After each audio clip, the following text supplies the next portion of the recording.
여러분 안녕하세요. 2022년 10월 전국연합학력평가 3학년 문학 해설을 맡은 저는 남국민입니다. 자, 이제 3부 국어 전체 중에서 3부와 4부는 문학에 할당이 되어 있죠. 올해 계속 그래왔습니다. 그죠?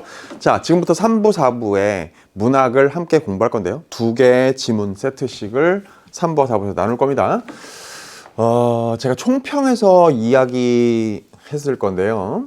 요번 문학이 그렇게 만만치 않다라고 느꼈을 사람들이 많을 겁니다. 그래서 기왕이면 마지막 모의고사인데 좋은 성적으로 탁 이제 피날레를 탁 장식하고 그 다음에 수능 시험장 들어가고 싶었는데 좀 아쉽다 하는 사람도 있을 거예요. 그런데 명심해야 될 것은 제가 총평에서도 얘기했지만 수능에는 지금처럼 이렇게 전부 낯선 작품만 나올 리는 없다. 반드시 연계 출제된 작품을 통해서 익숙한 작품을 딛고 갈 수 있는 그런 여러분에게도 그런 기회가 반드시 작용하게 되어 있다. 그 기회를 흘려보내고 놓치지 않기 위해서는 연계교재 공부를 철저히 정말 해놓고 열심히 마무리 잘 하자. 그 마무리의 과정에 제가 결정적인 도움을 드리고자 올해 약점 공략, 고전문학에서 수능 특강과 수능 완성에서 연계 출제될 만한 수능 연계 출제될 만한 작품들 추려서 함께 딱 정리해 놨고요. 그게 이미 9월 모평에 고전 소설 정수정전, 고전 시가 어부단가 떡 적중했고요. 그 다음에 현대시 현대소설만 모아서 파이널 체크 포인트로 정리를 지금 제작 중에 있습니다. 내일 오픈하게 되어 있어요. 그거 꼭 참고해서 진짜 작년 재작년처럼 놀라운 적중률을 보였던 그런 그 파이널 강의가 여러분에게 큰 도움이 되었으면 좋겠습니다. 자, 마지막 이 연습 게임에 해당되는 10월 학평, 먼저 갈래복합 시작해 보겠습니다. 18번에서 23번 달고 있는 빅세트죠. 그죠? 작품이 3개나 되고요. 고전 시가가 2개에다가 또 현대 수필이 하나 엮여 있어서 갈래 복합 세트입니다. 나 들어가기 전에 항상 여러분 실제 수능에서도 이렇게 문제를 풀이해야 됩니다. 낯선 지문으로 바로 들어가기 전에 이런 거 해제 역할을 해주는 보기를 먼저 읽어보고 들어가는 게 훨씬 유리하다. 그렇죠? 왜? 여기에 작품을 지금부터 읽을 때 도움이 될 만한 정보들이 들어있을 거니까. 그치? 자, 마지막 연습 게임이니까 제가 높아심에 요거 한번 더 다지고 갑니다. 확인하고 갈게요. 제가 편의상 이 보기의 종류를 문학시험에서 2가지 종류로 나누어서 설명합니다. 그죠? 요런 게 바로 해제형 보기. 그래서 여러분 교재 뒤에, 수능 특강 뒤에 작품에 대한 해제가 되어 있듯이, 그리고 오늘 본 시험에서도 시험 각 작품에 대한 해제를 짧게 해설지에다 달아놨듯이 그런 역할을 해주는 요런 보기가 바로 미리 읽고 들어가야 될 해제형 보기. 이른바 제가 붙인 이름에 의하면. 그런데 심화형 보기도 있다. 그 경우에는 사실은 미리 읽는다고 해서 큰 도움이 되지 않는 경우들도 있다. 지문을 다이렉트로 그대로 읽은 다음에 나중에 또 다른 필터로 그 작품의 어떤 요소들을 해석해야 되는 그런 심화형 보기도 있다. 딱 보는 순간 이거는 뭐 하는 작품이다 라고 설명되는 해제형 보기이기 때문에 먼저 읽어야 된다 이거지. 그래야 빨리 작품을 이해할 수 있습니다. 갑니다. 전란의 경험이 바탕이 된 가와 나는, 그렇습니까? 나를 지금부터 읽을 건데 가나 모두 전란의 경험이 바탕이 됐다라는 거죠. 부정적 현실에 대한 안타까움이 형상화된 작품이다. 전란의 경험은 당연히 부정적인 현실과 그로 인한 안타까움과 직접 연관이 될 수 있겠지, 그지? 자, 가는 임금이 피란길에 오른 참담한 현실을 달이 구름에 가려진 상황에 비유하여, 그러니까 임금이 피란길에 올라, 그죠? 그런 그 상황이 얼마나 안타까운 상황이야, 부정적 현실이고, 그게 달이 구름에 가려진 상황에다 빗댔단 말이죠. 그렇다면 그때 달은 임금님이고 구름은 임금님이 이제 전란을 피해서 피란길에 오를 수밖에 없었던 암담한 상황, 또 그 전란을 일으킨 외적들을 의미하는 것이겠지. 그죠? 자, 임금님에 대한 그리움과 선정에 대한 소망을 드러내고 있다. 그리고 나는 인간이 본받을 만한 속성을 지닌 대상으로 바위를 인격화했어요. 거기에 입암 29곡이라는 게 우뚝 서 있는 바위를 소재로 한 29수의 연시조라는 거야.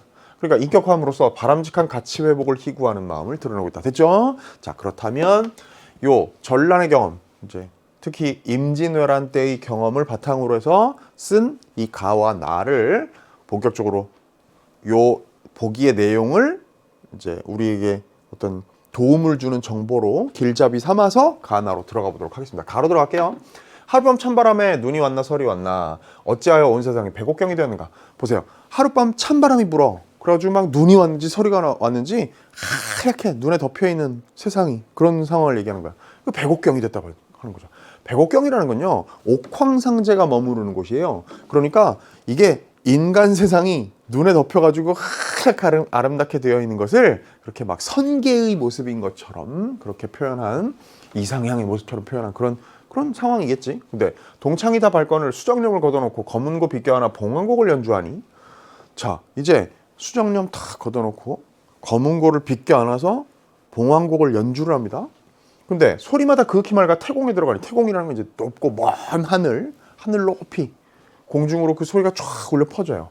그러니까 파사 개수나무 아래 옥토끼도 돌아본다.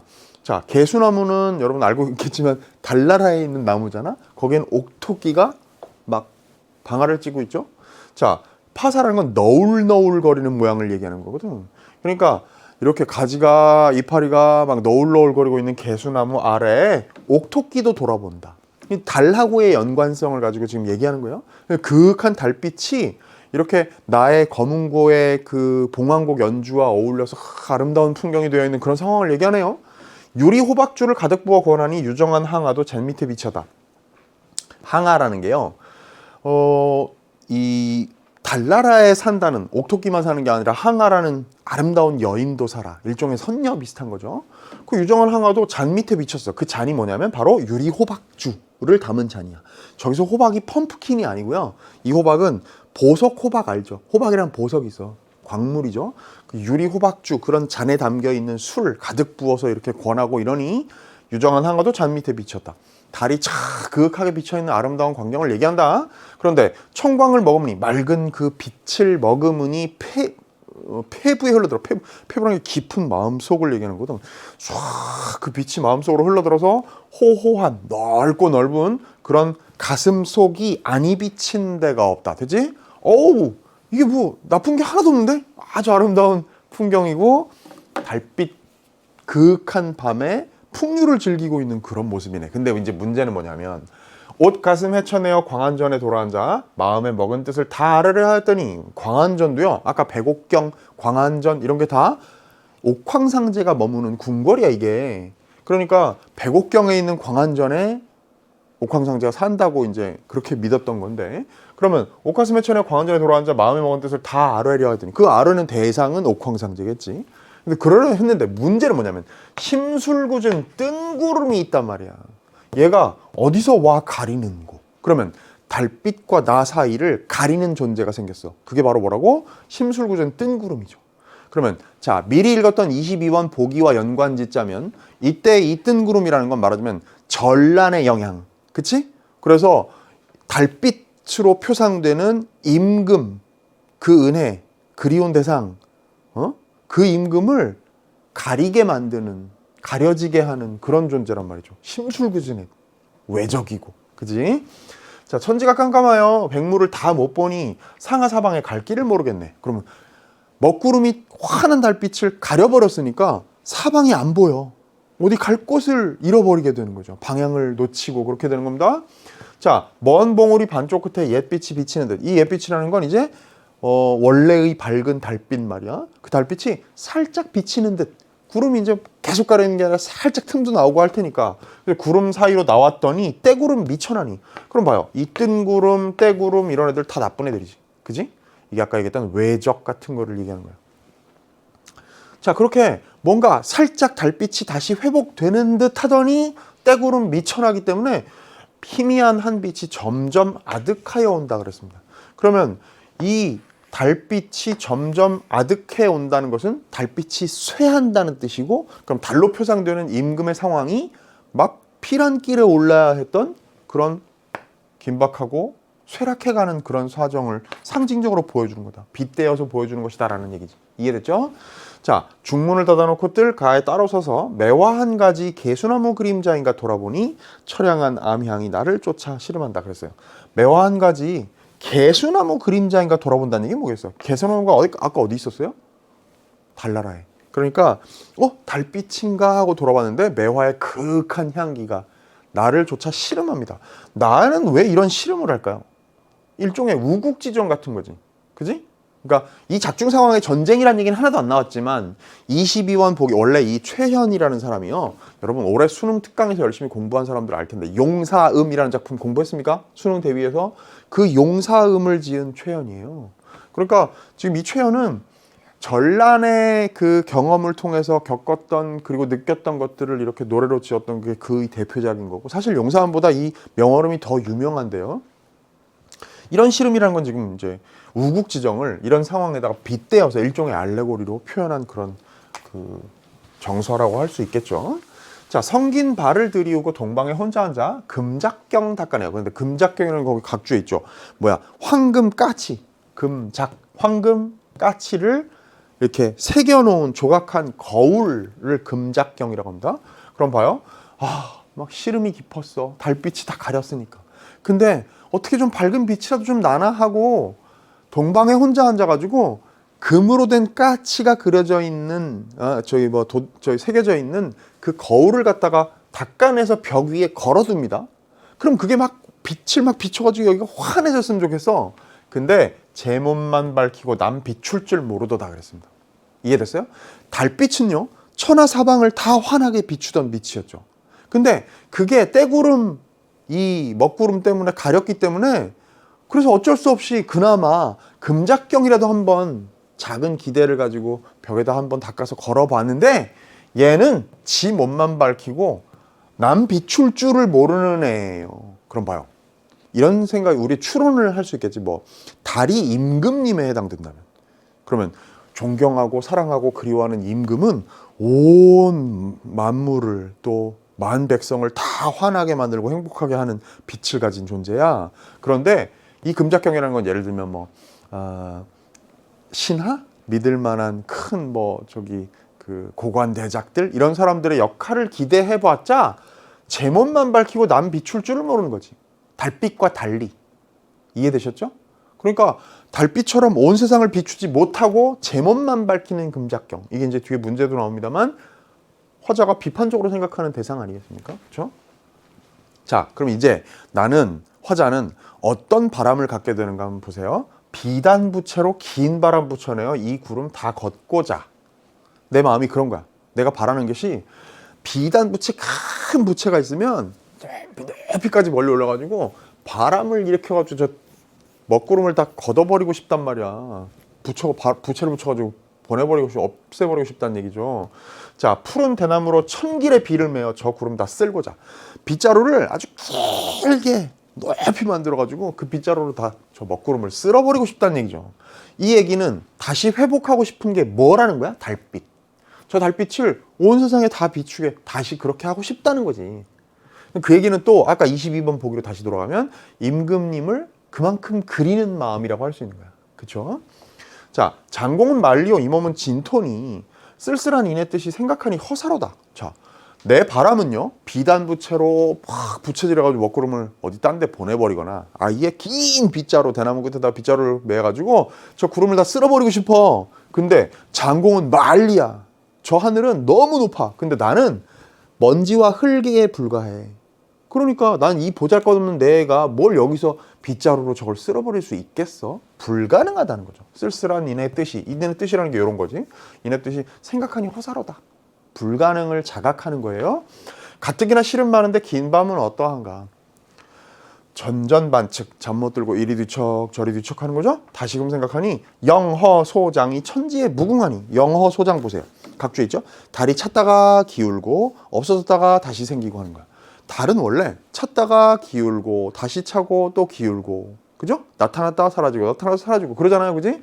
그러니까 그렇게 되는 게 천지에 무궁하다고. 끝도 없이 저 달은 그 영허소장을 반복한단 말이야. 이해됐지? 그럼 봐요. 풍운이 변화한들 본색이 어디 가리? 어디 가리 이건 어디 안 간다는 거죠. 이해됐어? 그럼 무슨 얘기냐면 풍운이 변화한다 해도 주변의 조건 같은 것들이 뭐 기상 조건이나 여러 가지 그런 것들이 안 좋다 해도 예를 들면 뜬구름이 먹구름이 가리거나 어쩌고 그런 일시적인 그런 변화들이 무쌍해도 그러나 영어 소장이 천지에 무궁한 그 본질은 어디 가지 않을 거란 얘기죠.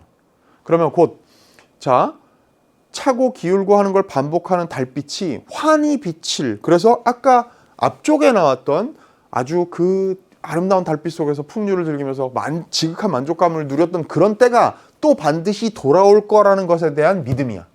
지금 잠시 먹구름 때문에 달빛이 가려서 지금 사방이 캄캄하지만 분명히 영어 소장이 천지에 무궁한 그 본색은 어디 가지 않을 것이니 분명히 밝은 세상, 달빛이 환히 비치는 세상이 또 올 거라는 믿음을 얘기하는 거야. 이해됐죠? 자, 우리도 단심을 지키어. 그럼 단심, 일편단심 알죠? 그죠? 임을 향한. 여기서는 이제 맥락상 달을 향한이지만 22번 보기를 딛고 갔을 때 이 작품의 창작 배경을 생각하면 이게 임금에 대한 사랑, 나라에 대한 우국지정 그런 거겠지? 그것을 지키어 명월 볼날 기다리노라. 명월이라는 게 밝은 달, 임금님. 그지? 나라의 다시 돌아올 영광 이런 거겠죠? 됐지? 어려울 거 없습니다. 자, 읽어냈네요. 그럼 이제 나로 갑니다.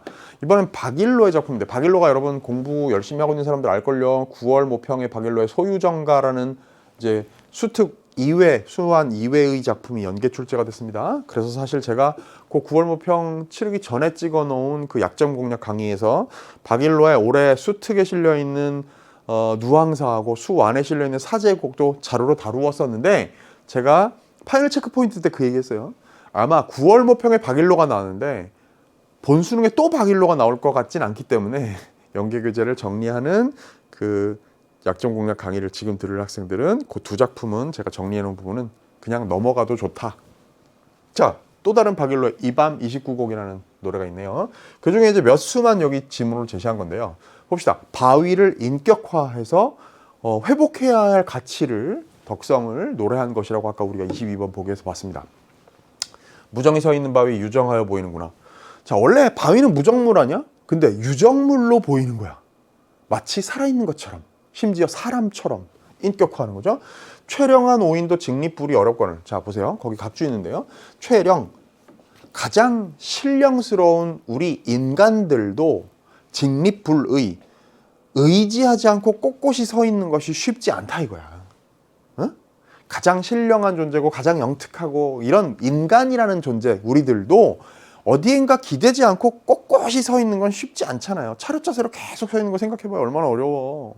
근데 그렇거늘 우리도 심지어 그런데 저 바위는 저렇게 만고의 곱게 선 저 얼굴이 고칠 적이 없구나. 고칠 적이 없다는 얘기는 뭐야? 변하지 않는다는 거야. 흔들리지 않는다는 거야. 변화하지 않고 꼿꼿이 저렇게 서 있구나. 아, 대단하다 저 바위요. 오케이? 근데 여기 지금 이미 인격이 부여된 게 느껴지죠. 근데 여기서 아까 22번 보기 생각해봐. 회복해야 할 가치라는 것은 변함없는 곧고 굳은 그런 태도. 그런 걸 이제 우리가 본받아야 할 태도로 생각하는 게 제1수에 들어있다고 말할 수 있을 거예요. 자, 비슷한데요. 제2수가 봅시다. 강가의 우뚝선이 쳐다볼수록 더욱 높다. 바람서리의 불변하니 뚫을수록 더욱 굳다. 사실 요거는요.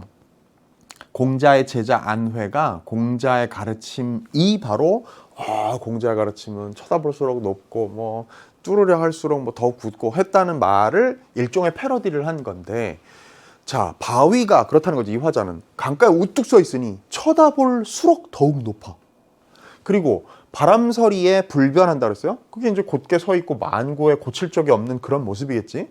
바람에도 서리에도 변함없는 그 불변한 그런 모습이 뚫을수록 더욱 굳다. 뚫으려고 할수록 그래도 소용없는 거지. 아주 굳은 모습으로 그대로 변함없이 서 있는 거니까 사람도 이 바위 같으면 대장부인가 하노라. 인간이 만약 이렇게 쳐다볼수록 더욱 높고 뭐 뚫을수록 더욱 굳을 수 있다면 그런 사람을 대장부라고 부르는 거죠. 그럼 이거는 이제 22번 보기와 연관짓자면 막 엄혹했던 시절에 전란 때문에 막 쑥대밭이 됐던 이 사회에 이런 식의 그 덕성을 갖춘 사람이 많지 않았을 때 우리가 누군가는 그리고 되도록 많은 사람이 특히나 다스리는 이들이 회복해야 할 가치라는 게 대장부로서의 면모다라는 게 여기에 투영됐다고 해석할 수가 있겠지. 그죠? 자, 그 다음 갑니다. 한마디 말도 없는 바위 사귈 일도 없지만은 고모진태를 벗삼아 앉았으니 세상에 이익되는 새 벗을 사귈 줄 모르노라. 자, 한마디 말도 없는 바위, 사귈 일도 없지만 말이 없는 바위랑 어떻게 사귀겠어? 뭐 대화를 나누고 어떻게 해야 이게 교유가 있는 거지. 그러면 한마디 말도 없는 바위, 사귈 일도 없지만 근데 고모진태라는 게 거기에 뭐라고 돼 있어요? 옛 그대로의 모습이야.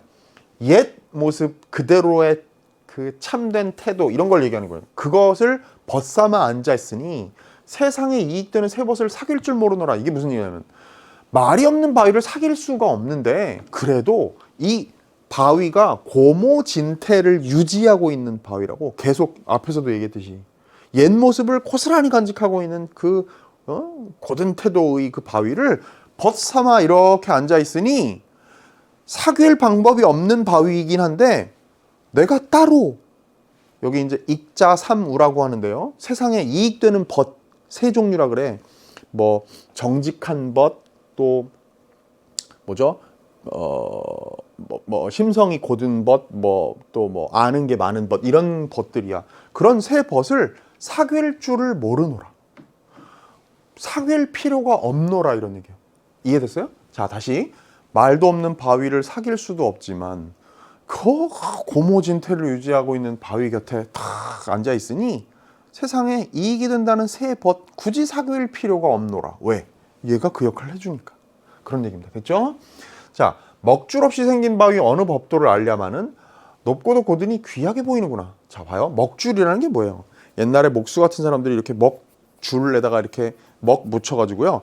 착 갖다 이렇게 해가지고 거기를 톱질하고 막 이렇게 기준 얘기하는 거야. 근본, 기준, 법도. 이 법도가 바로 그걸 얘기합니다. 바위가요. 바위의 모양 같은 걸 누군가가 석공이나 목수 같은 사람들이 석공, 뭐 바위니까 석공이라 합시다. 석공이 먹줄로 표시를 해가지고 그걸 그대로 이렇게 쪼아내가지고 그 바위를 만들었냔 말이야. 아니죠. 법도를 알겠느냐마는 자연이 만들어진 거니까. 그렇지만 높고도 고드니 귀하게 보인단 말이죠. 그러면 근본도 없고 법도도 모르는 바위일 텐데 높고 고다서 귀하게 보인단 말이지. 자, 애달다. 가히 사람이면 이 돌만도 왜 애달퍼? 가히 사람이면서 우리는 먹줄, 즉 법도를 아는 사람이라고. 근본이 있는 인간이란 말이야. 그런데 그러면서도 이 돌만도 못하다고. 이 돌이 어떤데? 높고 고다요. 그래서 귀해. 근데 인간들은 바위보다 인간이 더 훌륭한 어떤 존재라고 생각하지만 돌만도 못하다 이거지. 이해됐죠? 자, 타견직립하니. 타견직립 거기죠? 높이 곧게 섬. 그런데 계속 지금 입암이라는 게 서 있는 바위거든. 계속 높고 곧게 서 있는 우뚝 선 바위 같은 거를 지금 계속 예찬하고 있어요. 자, 타견직립하니 본받음직하다마는 구름 깊은 골짜기에 알 사람이 있어 찾아오랴. 자, 앞에서 얘기했듯이 본받을 만한 덕성을 가지고 있는 타견직립한 이 밤이야. 근데 구름 깊은 골짜기에 누가 알 사람이 있어서 저 깊은 골짜기로 몇 시간 동안 뭐 며칠 동안 들어가면 거기 입암이 있다. 사람들이 막 그걸 보러 찾아오겠냔 말이야. 누가 있어? 알 사람이 누가 있어 찾아오겠느냐 이거지. 자, 힘을 다해 오르면 기이한 구경거리 많으니라. 그럼 봐. 몰라서 못 오는 거지.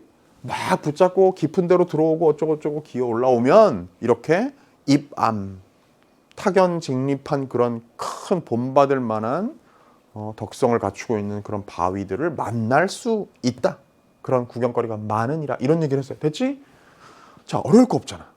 그러면 가나를 가지고 묶여있는 문제들을 풀 수 있어요. 근데 이제 순서상 다로 또 갑니다. 다 어렵지 않은 수필 읽고 나서 작품으로 가볼게요. 가나 정리했고요. 자, 윤호영의 염소라는 수필인데요. 막 가슴이 아리고 쓸쓸하고 그런 느낌도 듭니다. 자, 어린 염소 3마리가 달달거리며 보도 위로 주인을 따라간다. 그랬습니다. 제목이 염소니까 이 어린 염소 3마리가 중심 소재겠죠. 근데 주인을 막 쫄라쫄라 따라갑니다. 그런 모습을 상상해 보세요. 자, 염소는 다리가 짧다. 주인이 느릿느릿 놀량으로 쇠걸음을 걸으면 염소는 종종걸음으로 빨리 따라가야 한다. 그러니까 이게 컴파스가 짧으니까 염소는 빨리빨리 따라가야지. 막. 그러니까 주인은 느릿느릿 걸어도 이게 다리가 훨씬 더 길어가지고 천천히 걷더라도 염소는 막 따라가야 되는 거야. 됐지? 자, 두 마리는 긴 줄로 목을 매어 주인의 뒷짐진 손에 쥐어가고, 한 마리는 목도 안 매고 따로 떨어져 있건만 서로 떨어질 사람 열심히 따라간다. 막 서로 떨어질까봐, 주인한테서 멀어지고 지들끼리 떨어질까봐 막 부지런히 따라가고 있는 귀여운 염소의 모습을 생각해 봅시다. 마치 어린애들이 엄마를 놓칠까봐 혹은 길을 잃을까봐 부지런히 따라가는 듯한 모습을 묘사했습니다. 주인의 뒤를 따라 석양의 보도 위를 걸어가는 어린 염소의 검은 모습은 슬프다 그랬어요. 이게 왜 슬프다고 얘기하는가? 갑자기. 아유, 귀여워하는 느낌이었는데 그냥 상상하다 보니까 왜 슬프다고 하지? 궁금해지네요. 짧은 다리에 뒤뚝거리는 굽이 높아 전족한 청녀의 쫓기는 종종거립니다. 자, 중국 여자, 청나라 여자들이 옛날에 이렇게 막 전족을 했었잖아. 발을 작게 만들려고 막 발을 감쌌다고요. 발이 못 자라게. 그게 뭐 이제 당시의 특히나 남자들 눈에 그게 예쁘게 보인다고 해가지고 어떤 폭력적으로 그게 강압적인 그런 문화적 제도가 있었던 거지. 근데 그런 모습을 떠올리게 한단 말이야. 염소의 걸음걸이가. 그죠? 조그만 몸집이 달달거려 추위 타는 어린애 모습이다. 자, 요런 모습 다 슬픈 모습이라고 할 수 있는 거지. 자, 이상스럽게도 위로 들린 짧은 꼬리 밑에 감추지 못한 연하고 검푸른 항문이 가엽다. 수염이라기에는 너무나 앙증한 턱 밑에 귀여운 수염, 그리고 게다가 이따금씩 어린애 목소리로 우는 그 울음, 매 이런 거 있지. 자, 조물주는 동물을 점지할 때 이런 슬픈 우형도 만들어 놓았다는 것이다 했습니다. 그럼 이제 염소의 외양 또 움직임 이런 걸 보면서 슬픈 애달픈 감정을 갖는 글쓴이의 모습이 드러나네요. 자, 페이터라는 사람은 영국의 19세기의 평론가예요. 근데 그런 사람이 페이터가 뭐라고 얘기했는가 하면 일찍 이 사람들에게 무한한 물상 가운데 내가 향수한 부분이 어떻게 작고, 무한한 시간 가운데 내게 허여된 시간이 어떻게 짧고, 운명 앞에 내 존재가 어떻게 미소한 보잘것없는 작은 것인가를 생각하라. 뭐냐면 수많은 만물 가운데 네가 누리는 부분이 얼마나 작은지 깨달아라. 이 무한한 시간 가운데 너한테 허락된 시간이 얼마나 짧은지를 알라 이거죠. 운명 앞에서 네 존재가 얼마나 보잘것없이 작은 것인지를 알라. 이런 말을 페이터가 했다는 거예요. 지금 우리는 마치 이런 얘기 읽으면 백석의 시 같은 걸 읽고 있는 생각이 들잖아. 그지? 자, 이런 큰 것들 앞에서 자기가 얼마나 보잘것없고 작고 약한 것인지를 깨달아라. 그리고 기꺼이 운명의 직녀 클로도의 배틀에 몸을 맡기고 여신이 너를 실 삼아 어떤 배를 짜든 마음을 쓰지 말라. 그럼 그 얘기는 곧 여기에 어떤 배를 짜든이라는 것은 너에게 어떤 운명이 주어지든. 됐어요? 너는 보잘것없는 존재이니, 뭐 여기서 너라는 건 꼭 자기를 제외한, 페이터 자신을 제외한 이 글 읽는 사람 상대방만을 얘기하는 게 아니야. 그냥 우리 인간 보편에 대한 얘기죠. 인간이 얼마나 보잘것없는 존재이고 운명을 거스를 수 없는 존재인지에 대해서 자각하고 그냥 운명을 받아들여라 이거지. 자, 그래서 했다. 이 염소는 충실한 페이터의 사도다. 그러면 페이터가 한 이런 운명을 받아들이라는 태도를 고스란히 염소가 따르고 있는 것처럼 글쓴이의 눈에는 보인다 이거야. 염소가 실제로 페이터의 가르침을 알고 그걸 따르고 실천하겠습니까? 그렇죠? 자, 그리고 그는 또 내 생명이 속절없고 너의 직무, 너의 경영에 허무하다 할지라도 적어도 치열한 불길이 열과 빛으로 변화시키듯 하잘것없는 속사나마 세속의 일이나마 그것을 내 본성에 맞도록 동화시키기까지는 머물러 있으라 했다. 페이터가 한 두 번째 말이 또 있어요. 요 얘기는 뭐겠어? 너 아무리 보잘것없고 속절없고 하찮은 존재일지라 할지라도 하잘것없는 별 볼 일 없는 세속의 일이나마 그걸 네 본성에 맞도록 동화시키기까지 머물러 있어라. 그럼 이제 자기의 처해진 운명, 자기의 현실에서의 삶에 충실하라 라는 얘기로 우리가 쉽게 해석할 수 있을 거야. 편하게 해석하면. 염소가 그 주인의 뒤를 총총히 따르듯, 그리고 주인이 저를 흥정하고 있는 동안은 주인 옆에 온순하게 충실히 기다리고 서 있듯, 그리고 길가에 버려있는 무청 시래기 옆에 세워두면 다투어 푸른 잎을 뜯어 먹듯, 그리고 다시 끌고 가면 먹던 것을 놓고 총총히 따라가듯. 자, 염소가 이러는 것이 바로 이런 페이터의 말을 잘 따르고 있는 모습인 것처럼 얘기하는 거지. 그러니까 염소는 지금 자기에게 어떤 운명이 주어지든 그냥 수용하고 그냥 순응하고 있는 것으로 글쓴이는 그리고 있는 거예요. 이해됐죠? 여기서 가슴 아픈 얘기가 나오지. 염소를 사랑하면서 기르는 주인이 어디에 데리고 놀러 갔다 오는 그림이 아닌 것 같아. 왜? 흥정을 하고 있어. 염소를 팔기 위해서 흥정하고 있는 동안 뭐 이런 거에 관한 얘기도 나오네요. 그죠? 그렇다면 염소에겐 팔려갈 그리고 언젠간 인간의 쓸모에 의해서 죽음을 당하게 될 그런 비극적인 운명이 앞에 기다리고 있을지도 몰라. 그러나 충실한 페이터의 사도인 염소는 그걸 그대로 수용하기로 하는 거지. 무슨 얘기인지 이해됐죠? 그렇게 이제 그런 모습으로 글쓴이는 그리고 있는 겁니다. 자, 이 세 마리의 어린 염소는 오늘 저녁에 다 같이 돌아가다가 내일 아침에 다시 나오게 될 것인가? 그럼 집에 갔다가 잘 자고 내일 아침에 또 다시 이렇게 나들이 나오게 될 것인가? 혹은 그 중에 한 마리는 솥 속으로 들어가고 두 마리만이 가게 될 것인가? 이제 염소가 음식 만드는데 쓰여가지고 그렇게 이제 죽게 될 것인가? 또는 어느 것이 팔려가다가 팔려서 껍질을 벗기고 어느 것이 남아서 외롭게 황혼의 거리를 터달거리고 갈 것인가? 그것은 아무도 모른다. 저 염소 세 마리의 운명을 알 수 없다는 거죠. 염소 자신도 끌고 가는 주인도 아무도 모른다. 염소를 끌고 팔러 다니는 저 주인은 또 지금 자기가 걸어가는 그 길은 알고 있는 것인가? 나는 이런 생각을 하며 염소가 지나간 그 보도 위로 걸어오는 것이다. 자, 됐지? 그럼 이 작품은요, 지금 봐. 이 뒤에 문제도 나옵니다만 염소를 보고 아이 귀여워 하다가 저건 참 슬프다. 운명 앞에서 속절없이 그 운명을 그냥 순응하고 있는 염소구나. 이러다가 그게 약간 확장되죠. 염소가 저렇게 자기들의 앞날을 운명을 알 수 없듯이 사실은 저 끌고 가는 저 주인 역시 염소의 운명은 물론이고 자기 자신의 운명에 대해서도 모르기는 마찬가지인 거야. 또 나도 역시 마찬가지고. 존재라는 것이 가지고 있는 숙명적인 어떤 슬픔, 애달픔 이런 거에 관한 그윽한 수필이 제시가 됐네요. 됐지? 자, 문제 봅니다. 가와 나의 공통점 가장 적절한 거 풀어보고 싶다. 역설과 반어 있는 점인지 다시 다 조회할 거예요. 자, 동일한 색채어를 반복했는지 막 색채어를 찾아 헤맬 겁니까? 의문의 형식을 활용하여 대상에 대한 허자인식을 부각하고 있다. 이건요, 자, 봐요. 제가 그런 얘기 나올 때마다 합니다. 이 정도 볼륨이 되는 가사나 연시조가 있으면 서리법 같은 거 정도는 안 나오는 게 더 이상해. 여러분의 경험상 생각해봐요.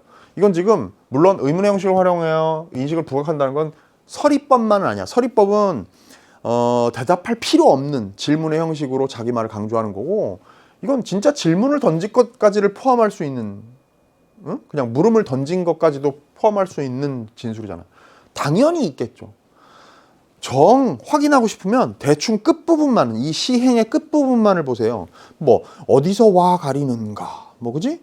뭐 또 뭐 어디서 긴 밤은 어떠한가 보이네요. 그지? 나에도 마찬가지일 텐데 어디 있어? 이 돌만도 못하랴. 뭐 알 사람 있어 찾아오랴. 어쩌고 그런 거 보니까 이건 지금 3번 바로 답이에요. 됐지? 그러니까 이런 문제를 풀 때 지금 우리가 막판이니까 마지막 실전이니까 제가 얘기합니다. 연습 게임의 막바지에는 이런 어떤 그 요령도 부릴 줄 알아야 돼. 이걸 다 찾아 헤맬 거냔 말이야. 압도적으로 가능성이 높은 웬만한 고전시가에 다 들어있는 표현법에 관한 진술이 있다면 그걸 공통점으로 적절한 가능성이 높을, 정답이 될 가능성이 높기 때문에 금방 찾을 수 있다는 얘기죠. 자, 나머지 마찬가지 얘기입니다. 됐죠? 19번 갑니다. 기역, 본색, 니은, 본성을 중심으로. 자, 비슷한 말을 갖다가 가와 다에서 각각 찾았는데요. 이렇게 두 작품에서 뭔가 어떤 단어 같은 거를 이렇게 밑줄을 그어가지고 둘을 이렇게 엮는 문제에서는 이렇게 뭔가 한 범주 안에 들어갈 수 있다거나 유사한 의미를 띠고 있다거나 뭐 그런 정도를 이렇게 엮어서 문제를 출제하는 경우가 많아요. 근데 그랬을 때 가, 다에서 각각 가에서는 기역, 그 다음에 다에서는 니은, 이렇게 본색과 본성을 뽑아냈어. 그걸 바탕으로 가와 다를 이해한 내용, 가장 적절한 것은 그렇습니다. 자, 이렇게 최선답을 고르게 하는 문제에서는요, 제일 똘똘한 한 놈 딱 살아남고 나머지는 어느 정도 비슷해 보이는 것 같지만 왠지 저것만큼은 뚜렷하지 않아. 이러면 깊이 생각해서 얘가 왜 틀렸는지를 막 따지고 들 필요가 없이 그냥 아웃시켜도 괜찮아. 가장 똘똘한 놈 한 놈만 찾는 거예요. 아시겠죠? 이게 이제 막판이니까, 우리가 연습 게임이지만 막판이니까 여러분한테 당부하고 싶은 이야기입니다. 봅시다. 가에서는 기억을, 그때 기억이라는 게 본색이었어요. 그 본색은 뭐였는가 하면 그 작품 맨 끝에쯤에 풍운이 변화한들 본색이 어디 가리, 그때 본색이었습니다. 그럼 그 본색이라는 것은, 자, 막 뭔가 기상현상이 바뀌고 어쩌고저쩌고 해도 영허소장, 달이 차고 기울고 하는 그게 무궁한 변화를 거듭한다는 사실, 그 본성 자체는 변화하지 않는다는 거 아니에요. 그죠? 그게 본색, 기억이었습니다. 그리고 니은에 있는 본성이라는 건요, 페이터가 한 말 중에서, 그래서 내가 얼마나 하찮은 존재, 보잘것없는 존재, 하찮고 보잘것없다라는 말을 이제 잘 이해해야 되는데, 어쨌든 이 무한한 시간 속에 네가 소유하는, 스쳐 지나가는 시간은 아주 짧다는 걸 알아라. 응? 어마어마한 만물들 중에 너는 보잘것없는 것만을 누릴 수 있다는 사실을 알아라. 그러니까 극한의 겸손을 강조를 하는 거지, 말하자면. 자기 존재에 대한, 그리고 그 운명 앞에서의 인간의 왜소함에 대한 자각, 응? 숭고한 절대적인 힘을 가진 초월적인 대상, 뭐 운명, 이런 것들 앞에서 인간의 왜소함을 이야기하면서, 자, 그러면서 그게 비록 보잘것없을지라도 그 속사나마, 세속의 일, 보잘것없는 일, 평범한 일, 그냥 일상의 일 같은 것들이라도 내 본성에 맞도록 동화시키기까지는 머물러 있으라. 즉 현실에, 그 순간에 아무리 하찮은 것일지라도 그 속된 현실, 이 상황, 지금 거기에 네가 있는 곳에 충실하라 라는 정도의 의미로 읽어내면 될 거야. 그건 물론 운명을 받아들이는 태도와 관련되기도 하고요. 자, 그럼 봅시다. 1번, 가에서는 기억을 화자의 정서와 연결하여 씨름만음을 드러내고 있다. 씨름하고 아예 무관한 얘기는 아니지. 무슨 얘기냐면, 씨름이 많은 상황에서 고민을 하다가 그래도 본색이 변하지 않을 것임을 믿고 희망을 갖게 되니까. 근데 그렇다고 해서 씨름만음을 드러내기 위해서 이 본색이 사용됐다고 얘기할 수는 없는 거고, 다에서는 니은을, 이 본성을 글쓰기 정서와 연결하여 생명이 속절없음을 드러내고 있다. 지금 이 본성은 생명이 속절없다는 걸 강조하기 위해서 사용한 본성은 아니란 말이야. 오히려 생명이 속절없을지라도 본성에 충실하기 위해서 운명을 받아들이고 어쩌고, 이런 걸 얘기하기 위한 맥락이지. 따라서 1번은 뭔가 그럴듯한 말을 만들어 놓았지만 답이 될 수는 없는, 가장 적절할 수는 없는 선지입니다. 2번, 가에서는 기억을 잘못 연결하여 풍운의 영속적 속성을 드러내. 여러분, 풍운은 뭐라고 했어요? 풍운이 변화한들 본색이 어디 가리 그랬거든. 풍운은 영속적인 애가 아니야. 영속적인 속성을 드러내기 위해서 이 본색을 언급했을 때 그건 풍운이 아니고 뭐죠? 영허소장이 영속적인 거지, 말하자면. 그죠? 이건 2번 답이 될 수 없는 거예요. 그 다음에 3번, 가에서는 기억을 화자의 태도와 연결하여 단심을 지킬 것을 강조하고 있고, 자, 본색이 변화하지 않을 것이니 우리도 일편단심을 지켜서 명호를 볼 날을 기다리노라. 이랬으니까 딩동댕. 좋았어. 다에서는 니은, 이 본성을 염소의 태도와 연결하여 운명을 따를 것을 강조하고 있다. 이것도 맞는 얘기죠. 왜? 아까 얘기했지만 이때 본성을 지키어 뭐 그 안에 어쩌고저쩌고 하는 그 페이터의 말 안에서는 운명을 그대로 받아들이라는 앞에 페이터의 말과 연관되는 어떤 삶의 태도에 관한, 올바른 인식에 관한 얘기와 연결 지을 수 있기 때문에 답을 3번으로 골라야 되는 거예요. 그죠? 한 가지 좀 더 깊이 들어가면요, 사실 운명을 따를 것을 강조한다라는 것이, 이게 마치 글쓴이가 주제에서 운명에 순종해야 한다라는 걸 마치 주장하듯이 그렇게 얘기한다고 하는 건 딱 맞지 않는 진술일 수는 있어요. 무슨 얘기냐면, 사실 제가 느끼기에 이 윤호영의 염소의 유혹이 제시된 지문 안에서 윤호영이 실제로 하고 싶었던 말은 그렇게 운명을 따라야 한다. 물론 이 선지를 구성할 때도 그런 의도로 진술한 건 아닐 수 있는데, 따라야 한다라는 것보다는 운명에 속박되어 있고 그 안에서 그러면서도 그것을 받아들이고 그 현실에 하루하루 그 순간순간을 충실하게 살아가야만 하는 어떤 그 뭇 생명들, 저 염소를 비롯한 나를 비롯한 생명들의 본질적인 속성에 대한 우주적인 연민, 이런 거에 관련된 내용으로 한다면, 운명을 따르는 존재의 어떤 그 한계, 속성에 대한, 본질에 대한 애달픔 같은 게 드러나 있다. 이렇게 하면 좀 더 저는 맞는, 그러니까 좀 더 이 작품에 밀착되어 있는 선지가 될지도 모르겠다는 생각도 해봅니다. 어쨌든 3번은 뭐 나무랄 데 없는 선지이긴 하고요. 자, 4번 갑니다. 가에서는 기억을 시간적 배경과 연결하여 긴 밤의 절망감을 드러내고 있고, 다에서는 기억을 니은을 공간적 배경과 연결하여 길가에서의 외로움. 아니, 이 본성이 길가에서의 외로움과 무슨 상관이 있냔 말이야. 그 다음에 이 본색은요, 긴 밤의 절망감을 드러내는 데 쓰이는 게 아니라 오히려 저 본색을 믿고 우리도 기다리겠다는 희망과 의지를 얘기하는 데 사용되는 거지. 4번 틀렸죠. 5번, 기억을 가에서는 화자의 상황과 연결해 영어 소장의 한계를 강조. 아니요. 영어 소장의 아까 얘기했다시피 영어 소장의 무궁함, 변함없음에 관한 얘기지. 다이슨 니은을 염소 상황과 연결해 직무와 경영에 대한 거부감. 이게 무슨 얘기예요? 말도 안 되는 얘기지. 그지? 따라서 답을 3번으로 고르는 게 가능할 겁니다. 자, 20번 문제로 갑니다. 가의 A, E에 대한 이해한 내용으로 가장 적절한 거. 역시 또 최선답을 하나 고르라고 하네요. A, 찬바람. 하룻밤 찬바람에 눈이 왔나 설이 왔나 할 때 그 찬바람이라는 것은 화자가 자연을 완상하는 것을 가로막는 대상입니까? 완상한다는 건 즐기고 바라보고 감상하고 이러는 건데 그 찬바람이 그 날씨가 갑자기 추워져가지고 눈이 왔어. 온 세상이 확 눈에 덮여가지고 아름다운 백옥경 같은 그 상황이 됐잖아. 그리고 그 안에 막 달빛 비치는 광경을 막 기뻐하고 막 완상하고 있는데 가로막는 게 아니죠, 이 찬바람은. 그죠? 자, 봉황곡. 비는요, 내가 검은곡 비껴하나 봉황곡을 연주하는 거야. 그 봉황곡은 낭만과 풍류를 이 안에서 자연과 하나가 돼가지고 즐기고 있을 때 그것의 분출이란 말이야. 자신의 과오를 인정하도록 이끄는 기능이라는 건 말도 안 되는 얘기입니다. 여기에 무슨 자기의 옛날 잘못을 반성하는 무슨 태도가 있어야 이게 말이 되는 말이지. C. 개수나무 아래 옥토끼는 화자가 처해 있는 비참한 모습이 아니고 달 속에 산다고 있다고 우리가 상상해온 개수나무 그 아래에 옥토끼 이런 거예요. 그러니까 말도 안 되는 얘기고요. 자, 장공이 화자가 동병상련의 심정을 알 수 있는 대상입니까? 동병상련이 뭔데요? 같은 병을 앓고 있는 사람끼리의 연민인데 그 장공은 뭐예요? 저 먹구름이 달을 가리고 있는 하늘이 엄청 높은 말리나 되는 장공이다 이런 건데 이게 지금 동병상련하고 무슨 상관이 있겠어요? 자, 금작경은 뭐라고? 아까 제가 지문 읽을 때 얘기했습니다만 화자가 비판적으로 인식하고 있는 대상. 왜? 깜깜하니까 어쩔 수 없이 좀 그 대용물이라도 달빛의 대용물이라도 어떻게 좀 만들어 보려고 누려보려고 금작경을 갖다 닦아가지고 걸어봤어. 근데 얘는 제 몸만 비출 뿐 남을 비출 줄 모르는 애거든. 그래서 아까 좀 적극적으로 추론해서 읽자면 달으로 표상되는 임금님과 달리 다른 백성들을 위해서 애쓸 줄 모르는 관리랄까, 그죠? 임금이 아닌 존재들, 그런 사람들의 의미를 띌 수 있겠다라는 얘기까지를 제가 했던 겁니다. 답이 4번이고요. 21번 갑니다. 나에 대한 설명, 가장 적절한 것은 그렇습니다. 여러분 이 문제 많이들 틀렸어요, 그죠?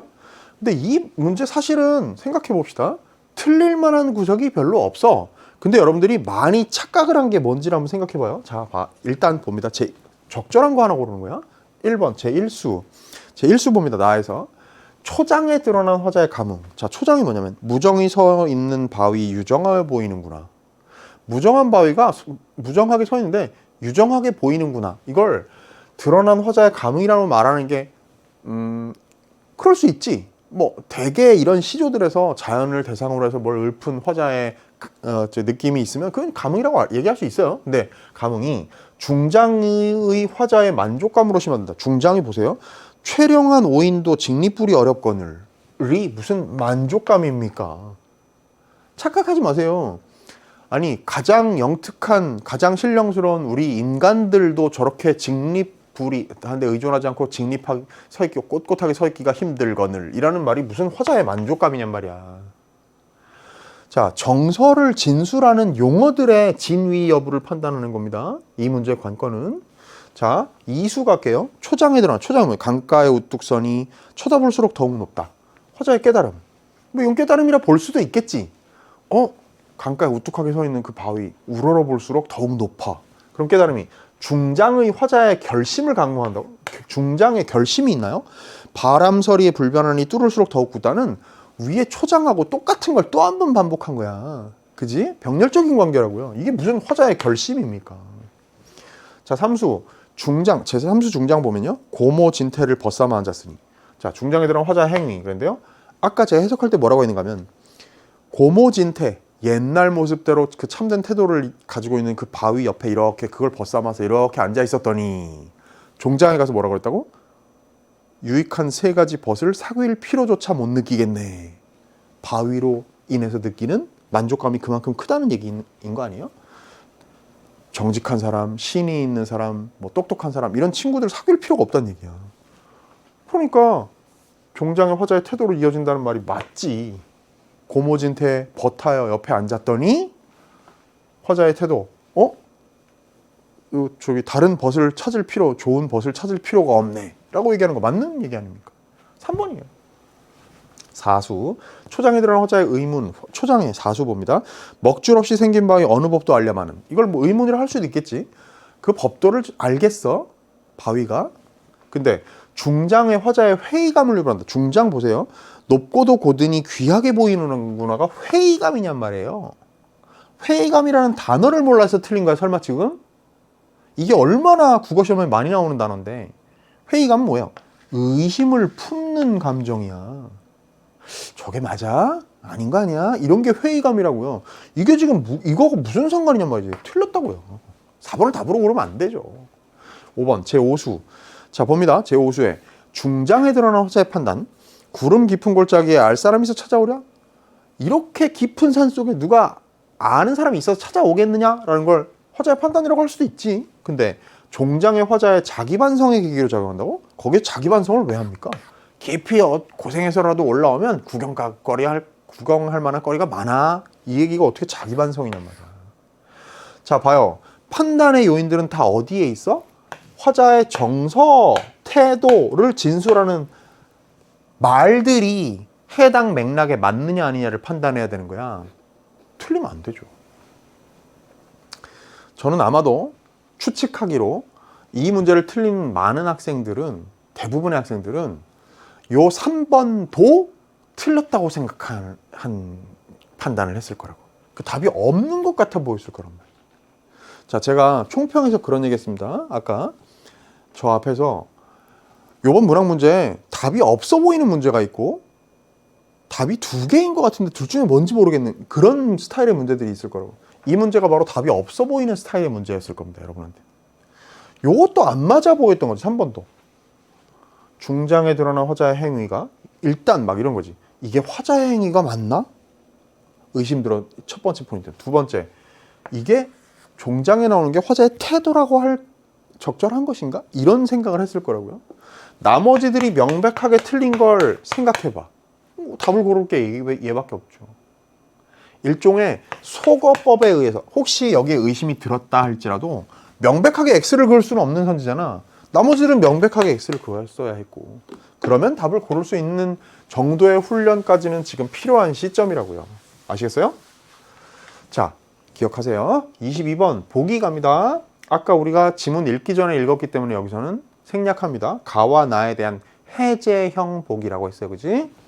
자, 그럼 선지 봅니다. 가의 긴 바람 붙여내어 이 구름 다 걷고자 한다고 한 것을 통해 전란으로 인한 현실을 극복할 수 있기를 바라는 마음을 드러냈다고 볼 수 있겠군.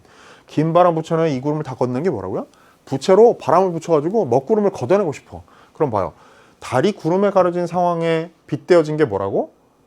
임금이 피랑길에 오른 참담한 현실을, 전란의 상황을 얘기한 거니까 요 얘기가 맞지. 오케이? 그 다음에 2번 가의 명월볼날 기다리노라라고 한 것을 통해 임금에 대한 그리움과 임금이 선정을 베풀 수 있기를 바라는 마음을 드러냈다. 왜? 밝은 달이 임금에 대응되는 거니까 명월볼날을 기다린다는 것은 이런 얘기로 이어진다. 그지? 요 진술과 엮어서 선지 2번 만들었다. 딩동댕. 3번 나의 곧개선 저 얼굴 고칠 적이 없고 타견직립하다고 한 것을 통해 인간이 본받아야 할 바람직한 품성을 드러냈다.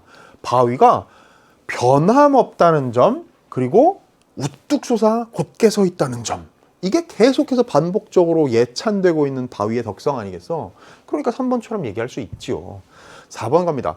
가에 심술궂은 뜬구름이 가리고 떼구름이 미쳐난다고 한 것과 나의 구름 깊은 골짜기에 구경거리 많다고 한 것을 통해 전란으로 인한 참담한 현실을 드러냈다고 볼 수 있겠군.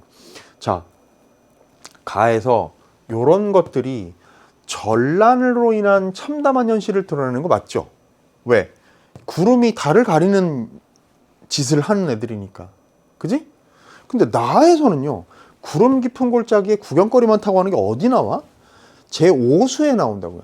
근데 거기에 구름 깊은 골짜기에 구경거리 많다는 건 깊은 산속으로 고생해서라도 어쨌든 들어와봐, 볼 게 많아, 이런 얘기인데 이게 무슨 전란으로 인한 참담한 현실이냔 말이야. 말도 안 되죠. 답이 4번 아닙니까? 그죠? 이건 틀리면 안 됩니다. 이런 건. 5번 가의 희미한 한 빛이 점점 아득하여 온다라고 한 것과 나의 사람이면서 이 돌만도 못하랴라고 한 것을 통해 부정적인 현실 상황에 대한 안타까움. 자, 희미한 한 빛, 이게 달빛인데 점점 희미해져, 점점 아득해져. 그러면 임금의 상황이 점점 더 안타까운 상황이 되고 있는 거야. 안타깝지. 안타까운 상황. 그 다음에 쇠락해가는 임금의 상황을 안타까워하는 거고, 나에서 사람인데 이 돌만도 못하다? 못하겠는가? 우리가 이제 그런 사람들이 많은 거죠. 돌만도 못한 사람들이 많은, 뭐 자기 자신에 대한 반성을 포함해서 그렇겠지. 그러면 이제 부정적 현실 상황에 대한 안타까움이라고 말할 수 있는 거 아니겠습니까? 딩동댕. 오케이? 좋았어. 자, 23번 갑니다. 보기에 가다와 관련하여 다를 이해한 내용으로 적절하지 않은 것은 그랬거든요. 자, 봅니다. 이제 다작품에서 이걸 이렇게 보는 거야. 이 작품의 작가는 윤호영은 염소의 모습을 묘사하며 염소에 대한 연민을 드러내요. 그러니까 모습 묘사하고선 그게 슬프다라고 막 반응하잖아. 자, 염소의 종종 걸음, 턱 밑에 귀여운 수염, 그 울음 등을 서술하는 것에서 작가 염소의 모습을 묘사했다. 딩동댕. 오케이?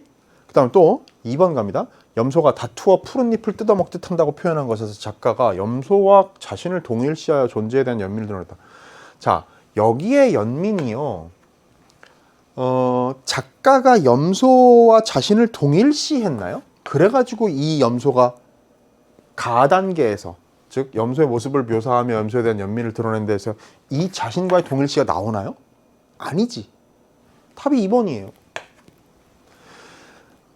여기서 염소가 슬프다 했던 것에 요 진술 나오는 요 가 부분으로 얘기하는 여기 지금 앞부분은요, 이 다 지문 안에서 요 원문자 가에 해당되는 부분에서는 자기와의 동일시 같은 것들을 생각하기도 이전이야. 염소가 그래서 뭐 그 전족한 청녀를 닮았고 안 좋은 상황에 있는 어린아이 닮았고 막 그런 거잖아. 그런 거에 대한 연민을 드러낸 거지. 자신과의 동일시를 얘기하는 게. 애초에 자신과의 동일시는요, 자 봐봐, 여기에 대응되는 거야. 다하고 연관 지을 때 이런 얘기를 할 수 있는 부분이지. 2번 틀렸단 말이죠. 됐죠? 그 다음에 3번 선지는 나에 대한 거니까 나를 봅시다. 그 염소에게 일어날 일을 상상하며 염소의 주인에 대해 떠올린 생각을 서술하였습니다. 그랬으니까 염소의 내일 아침에 대해 서술한 것에서 작가가 염소에게 일어날 일에 대해 상상할 수 있다. 내일 아침에 쟤네가 뭐 한 마리는 소투로 들어갈지 뭐 세 마리 다 같이 나올지 어쩌고저쩌고 막 상상하잖아. 염소에게 가혹한 운명이 앞에 기다리고 있을지도 모른다는 사실에 대한 얘기를 하는 부분이 나오니까 이건 3번 맞네요. 그 다음 또 역시 나에서 요거, 자, 저 주인의 걸어가는 그 길에 대해 언급한 것을 작가가 염소 주인의 운명도 염소의 운명처럼 알 수 없는 것이라고 생각했으면 알 수 있다.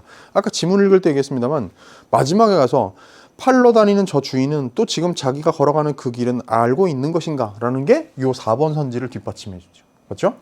자, 5번 다는요, 이제 보세요. 그 다음에 그리고 염소와 그 주인에 대해 사색한 내용을 자신과 결부시켰다고. 그게 5번 선지로 갑니다. 나아가 염소가 지나간 그 보도 위로 걸어온다고 한 것에서 작가가 염소와 그 주인에 대해 사색한 내용을 자신과 결부시켰음을 알 수 있다.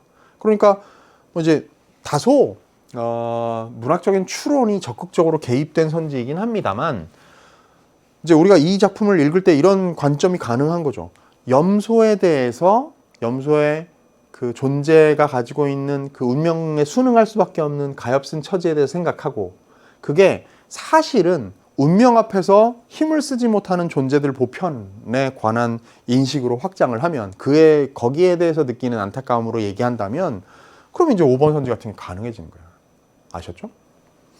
자, 지금 지문도 꽤 길고 낯선 지문이었고 문제도 많아. 그러다 보니까 이 문제들 하나, 둘, 셋, 넷, 다섯, 여섯 문제나 되는데, 또 특히나 21번 같은 거 답이 없어 보여가지고 막 틀렸는데, 이러다 보니까 문학 첫 세트부터 굉장히 힘이 많이 들었을 거예요. 넘겼더니 현대시가 있는데, 현대시 두 편 역시 여러분에게 둘 다 낯선 작품이다 이거지. 그러니까 더 당황스러웠을 거란 얘기지. 자, 이 작품 역시 26번의 보기를 먼저 읽고 들어가는 게 이 지문도 훨씬 유리합니다. 볼까? 해제형 보기죠. 딱 보니까 가에서는 어떻고 나에서는 어떻고, 그지? 갑니다. 물론 이제 약간 심화형의 성격을 띠고 있는 것 같아. 뭐냐면 귀소의식이라는 키워드를 주는 보기거든. 봐봐. 자신이 태어나 주로 살던 곳에서 다른 곳으로 떠나갔다가 구심점이 되는 그곳으로 되돌아가자 하는 귀소의식. 이 개념 설명이죠. 그죠? 요게 귀소의식이라는 것의 개념 설명이야. 그지?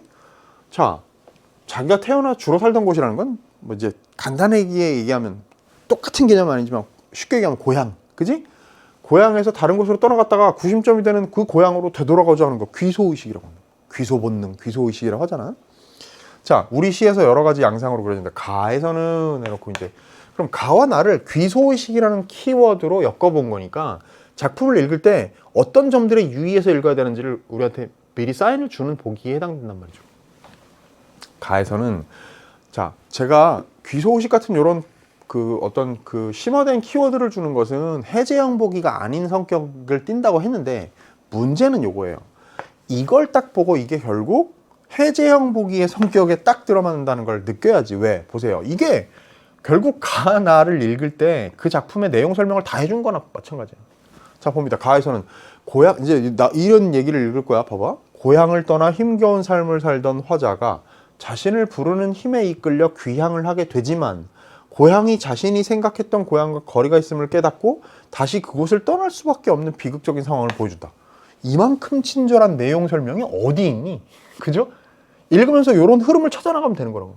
그다음, 그리고 나에서는 바깥 세상이 주는 재미에 빠져 유랑하던 화자가 자신을 낳아주고 길러준 모성적 세계로 회귀하고자 하는 의식을 보여준다. 그럼 봐.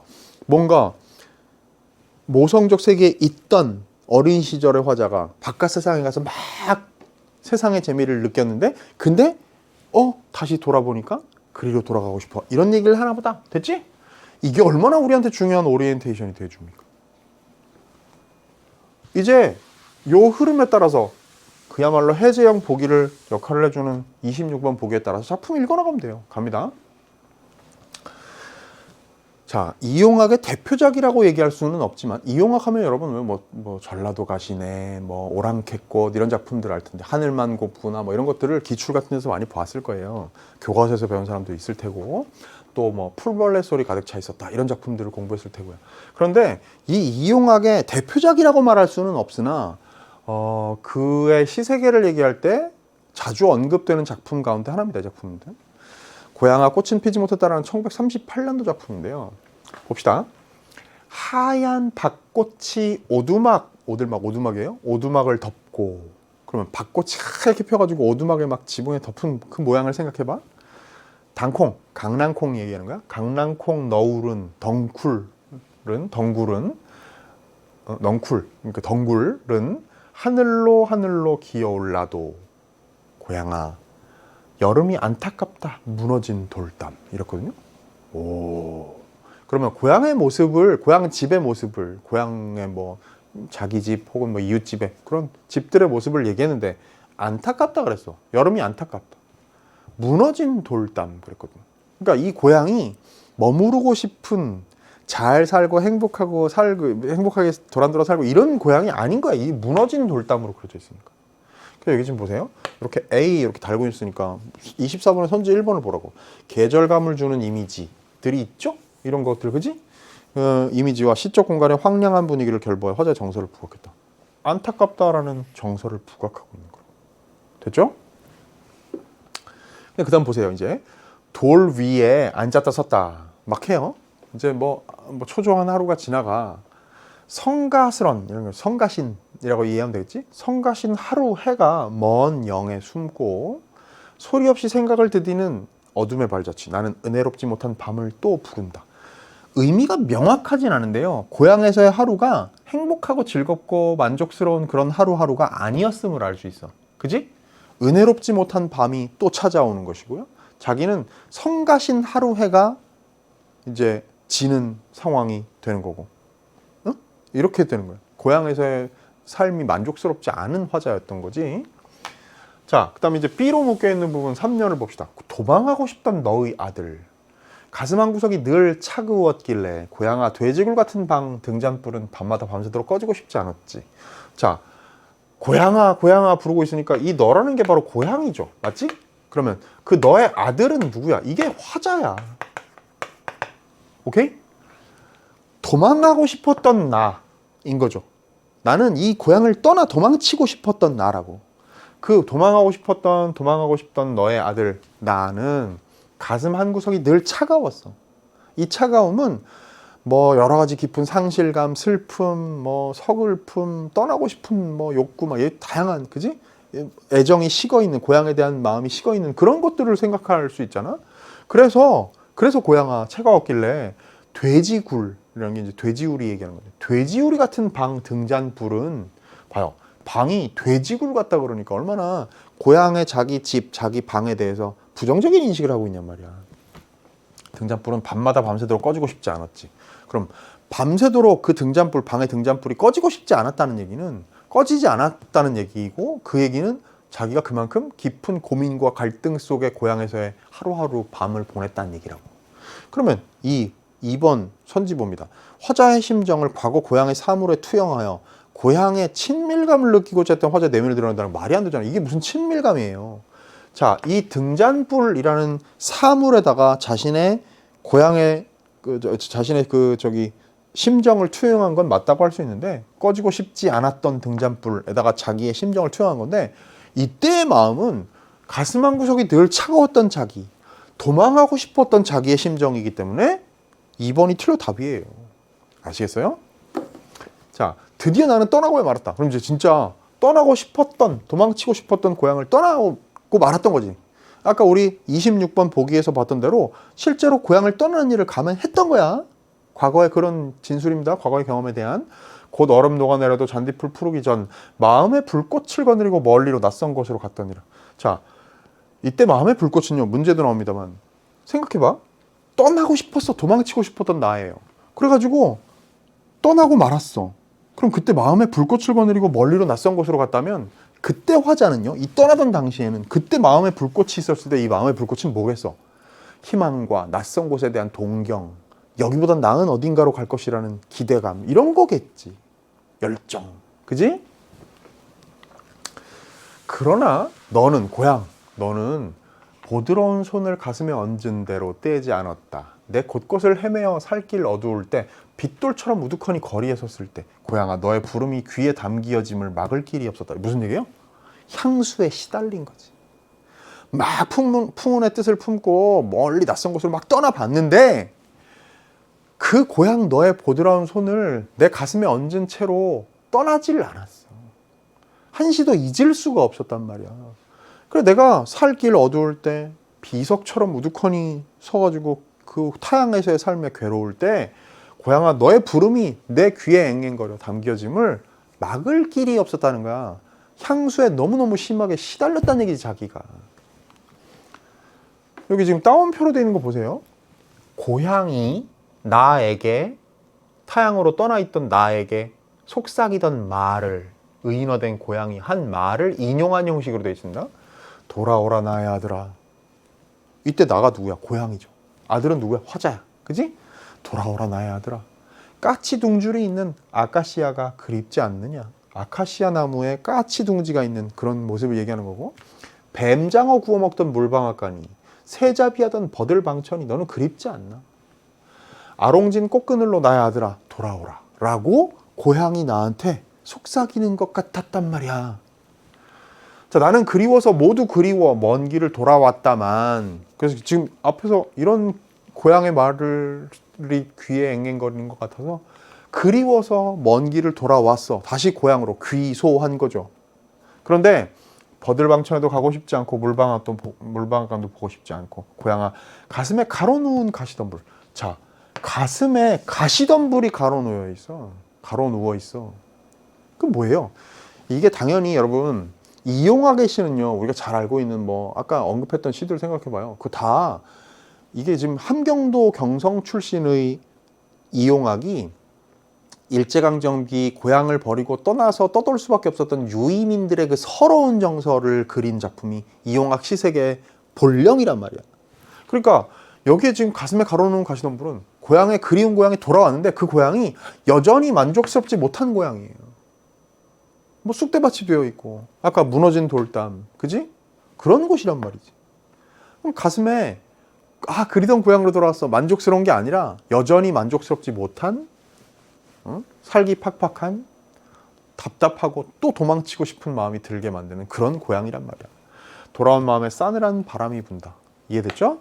그럼 보세요. 이 며칠을 미칠 듯이 살아온 내게 다시 너의 품을 떠나려는 내 귀에 한마디 아까운 말도 속삭이지 말아다오. 내겐 한 걸음 앞에 보이지 않는 슬픔이 물결친다. 됐지? 고향한테 당부하는 거야.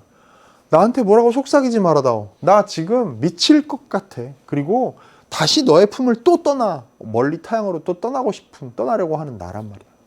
나 붙잡지 말아다오. 하얀 것도 붉은 것도 너의 아들 가슴엔 피지 못했다. 고향아, 꽃은 피지 못했다. 그럼 고향에 돌아왔더니 행복하고 만족스러웠어. 아, 역시 고향이야. 이러지 못했다는 거 아니겠어요? 오케이? 그런 얘기. 어렵지 않죠? 자, 그렇다면 나 작품 봅시다. 더 쉬워요. 가도 나도 지금 일종의 뭐랄까요? 약간 서사적인 성격이 있다고 할까? 누군가의 자기의 스토리를 이렇게 시간의 순서대로 쭉 어떻게 흘러갔는지를 들려주는 것 같은 그런 이야기란 말이야. 나도 마찬가지예요. 봅시다. 어려서 나는 램프불 밑에서 자랐다. 봐, 램프불, 난포불이라고 하는 거죠. 램프 알죠? 뭐 석유 같은 거에 심지 이렇게 담가가지고 불 피우는 그 램프 말이야.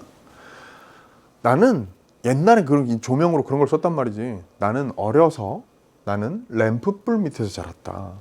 밤중에 눈을 뜨고 내가 보는 것은, 어렸을 때 내가 밤중에 자다가 눈을 뜨고 보면 재봉틀을 돌리는 젊은 어머니와, 이 작품 제목이 뭐야? 어머니와 할머니의 실루엣이거든. 자, 밤중에 눈을 뜨고 이렇게 어린 내가 보면 램프불 밑에서 재봉틀을 돌리는 젊은 어머니, 그리고 실을 감는 주름진 할머니 뿐이었어. 시야에 들어오는 건 밤새 열심히 일하고 있는 어머니하고 할머니. 근데 나는 그것이 세상의 전부라고 믿었다라고 했죠. 그러니까 어렸을 때 어머니, 할머니라는 존재는 세상의 전부지 뭐. 그죠? 더군다나 또 뭐 아빠가 어디로 떠돌고 있다든지 아빠가 없다든지 이런 상황이었을 수 있으니까, 그러면 뭐 안 그래도 모성이라는 건 인간에게 가장 근원적인 것인데 더욱더 그렇겠죠. 세상의 전부라고 믿는 거예요. 그다음 보세요. 조금 더 자라서는 칸델라 불 밑에서 놀았다 그랬어요. 그럼 좀 더 컸을 때는 이제 램프가 아니라 칸델라는요 가스를 태우는 거야. 그런 조명이 있습니다. 근데 그거는 밖은 칠흑 같은 어둠, 지익지익 소리, 칸델라 불 소리입니다. 소리로 새파란 불꽃을 뿜는 불은 주정하는 험상궂은 금점꾼들과, 금점꾼이라는 게 뭐냐면 금광에 막 가가지고 있는데 금을 캐겠다고 하는 그런 사람들 있잖아요. 금점꾼들과 샘이 늦는다고 몰려와 생떼를 쓰는 그 아내들의 모습만 도둠새였다. 그럼 봐요. 어려서 램프불 밑에서 보이던 세상은 어머니와 할머니. 그게 이제 세상의 전부라고 생각했어. 조금 더 큰 다음에는 칸델라 불빛 아래에서, 응? 아, 칸델라 거기 석유로 불을 켜서 밝히는 등 그랬네요. 뭐, 그럼 이제 낱말 뜻은 이것과 이것이 조금 다른 불인데 지금은 잘 안 쓰는 예전에 조명으로 쓰던 것들이라고 정도만 이해하세요. 칸델라가 무슨 가스를 태우는 걸로 쓴 그런 건데 어쨌든 그래요. 사전적인 의미는 이런가 봐. 근데 봐요. 여기 그 칸델라 불 밑에서 보던 광경은 금점꾼들이 막 주정을 하고 막 빨리 왜 품삯 같은 거 안 주냐고 막 와가지고 또 뭐 자기 그 이익 배당 받아야 되는데 왜 안 주냐고 어쩌고 막 그러는 생떼 쓰고 막 그러는 막 아비규환의 그런 모습 같은 거. 실제 시인 신경님의 어린 시절의 경험과 관련 있는 진술들입니다. 근데 그런, 자, 모습만 도둠새겠다. 소년 시절은, 그럼 봐요. 어려서 조금 더 자라서 그 다음 소년 시절이지. 전등불 밑에서 보냈죠. 세월이 조금 흐르면서 램프로 주로 불 켜던 시절, 그러다가 칸델라 불 켜던 시절, 그 다음에 전등불 켜던 시절로 조금씩 변화하는 거야. 이제 전기가 들어왔네. 그지? 근데 가설극장의 화려한 간판과 가게방의 휘황한 불빛을 보면서 나는 세상이 넓다고 알았다. 그치? 조금 더 크면서 경험의 폭이 조금 더 넓은 세상들을 알게 되는 거야. 처음에는 엄마 할머니 뿐이었는데 더 많은 타인들을 보게 되고 이젠 세상을, 더 넓은 세상을 경험하게 되는 거죠. 소년 시절에는. 그지? 나는 대처로 나왔다. 이곳저곳 떠도는 즐거움도 알았다. 바다를 건너 먼 세상으로 나라도 갔다. 많은 것을 보고 많은 것을 들었다. 그치? 더 커서 어른이 되어서 바다 건너 딴 나라에도 가보고 대처로 나가서 많은 것들을 보고 많은 걸 들었단 말이야. 경험의 폭이 넓어졌어. 하지만 멀리 다닐수록 많이 보고 들을수록 이상하게도 내 시야는 차츰 좁아져. 내 망막에는 마침내 재봉틀을 돌리는 젊은 어머니와 실을 감는 주름진 할머니의 실루엣만 남았대요. 매우 역설적인 진술 아니겠습니까?